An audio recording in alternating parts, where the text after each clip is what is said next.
Shalom saudaraku, selamat hari Minggu. Minggu ini kita akan membahas tentang basic kekristenan, yaitu tentang salvation atau keselamatan. Mengapa? Karena seringkali banyak orang Kristen lupa tentang identitasnya. Kita mencatat ada 3 macam orang Kristen, yakni yang pertama, pasti selamat dan yakin atau mengetahui akan jaminan Kristus. Yang kedua, orang Kristen yang tidak selamat tetapi merasa sudah selamat.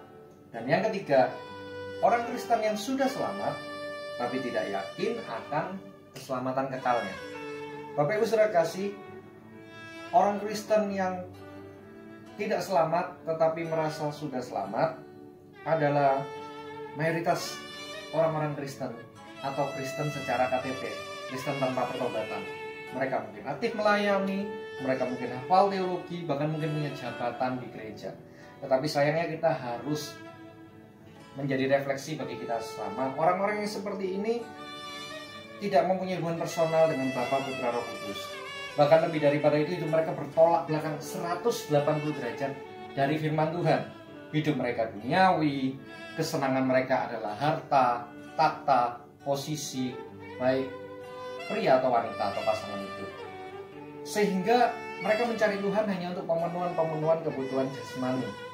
Berkat, mujizat, kesembuhan, kesuksesan, kejayaan, ketenaran di masyarakat, mungkin dengan gelar-gelar teologi, supaya dihormati, dianggap beragama.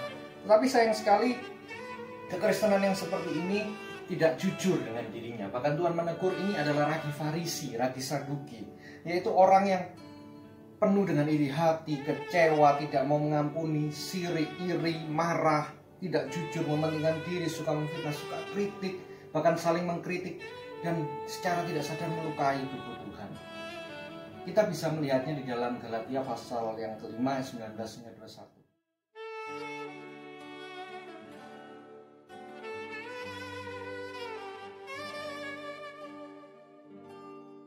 Orang-orang begini adalah orang-orang yang hidupnya dikuasai oleh daging.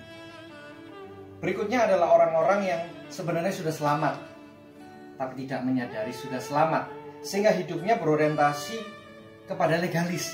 Oh, aku harus pelayanan, aku harus doa puasa, aku harus berdoa sekian jam, aku harus membaca Alkitab sekian pasal, aku harus doa ini dan itu, mungkin doa pemetaan, mungkin doa peperangan, mungkin dengan doa puasa, dengan doa-doa yang itu dilakukan bukan dengan motivasi karena mencintai Tuhan, tapi karena takut kalau tidak melakukan itu Tuhan marah. Kalau tidak melakukan ini, Tuhan tidak memberkati. Nah, orang-orang Kristen yang seperti ini, Alkitab mencatatnya di dalam Matius 25 ayat 34 hingga 39. Karena mereka selalu tidak layak di mata Bapa. Yaitu seperti domba yang merasa, Tuhan kapan engkau dalam penjara? Aku menengok engkau. Engkau sakit, aku menjenguk. Kapan? Mereka nggak pernah menyadari identitas mereka siapa. Dan orang Kristen yang ketiga adalah orang Kristen yang dia sudah selamat dan dia menyadari siapa identitasnya di hadapan Bapa. Kelompok inilah yang seharusnya saya dan saudara di dalamnya. Yakni orang-orang yang hidupnya seperti Rasul Paulus, yang tidak lagi cinta dengan dunia. Orientasinya adalah surga baru, langit baru, dan bumi baru. Orang yang kenikmatannya bukan lagi pada harta benda duniawi, kepada pangkat, kepada jabatan, maupun kepada hormat manusia.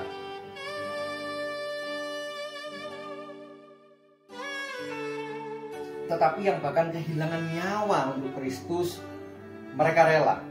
Karena mereka menyadari dunia ini bukan rumah mereka. Bapak Ibu Saudara kasih, kiranya kita adalah bagian dari orang Kristen yang ketiga ini. Kita sudah selamat karena kita menyadari identitas kita sebagai anak-anak Elohim, putra dan putri Elohim, putra dan putri kerajaan surga, surga rumah kita. Saya akan bacakan ayat yang terakhir terambil dari Roma 8 ayat yang ke-39.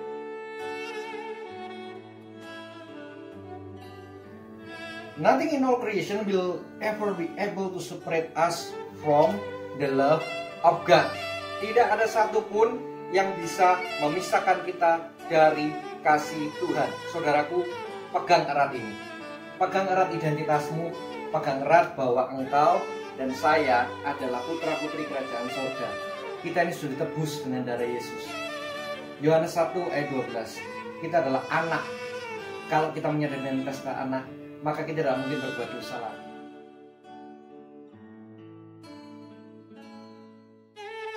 Kita tidak mungkin mencintai dunia lagi, karena kita tahu di dunia ini kita punya misi. Di sini kita adalah duta besar, dan tiba saatnya nanti kita akan dipanggil pulang untuk menghadap, yaitu negeri yang mengutus kita, kerajaan surga.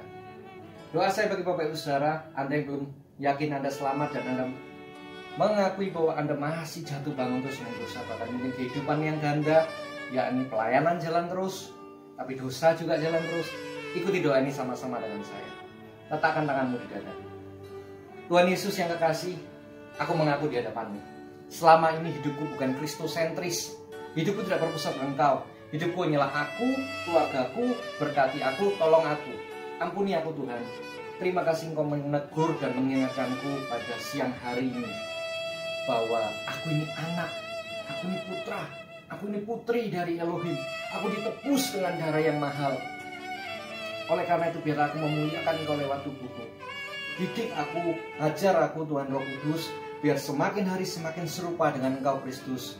Aku semakin dimurnikan, sanctified by the grace, menjadi sempurna seperti yang Bapa mau.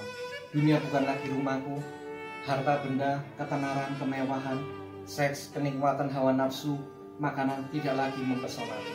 Karena hartaku yang sejati hanyalah Kristus dan hanyalah sorga semata. Terima kasih ya Bapa untuk keselamatan ini. Roh Kudus terus ajar aku Tuhan, Roh Kudus terus iluminasi dalam hidupku untuk aku sempurna seperti dengan Engkau yang mau Bapa. Terima kasih. Hanya di dalam nama Bapa, Putra, Roh Kudus kami berdoa dan mengucap syukur dalam nama Yesus.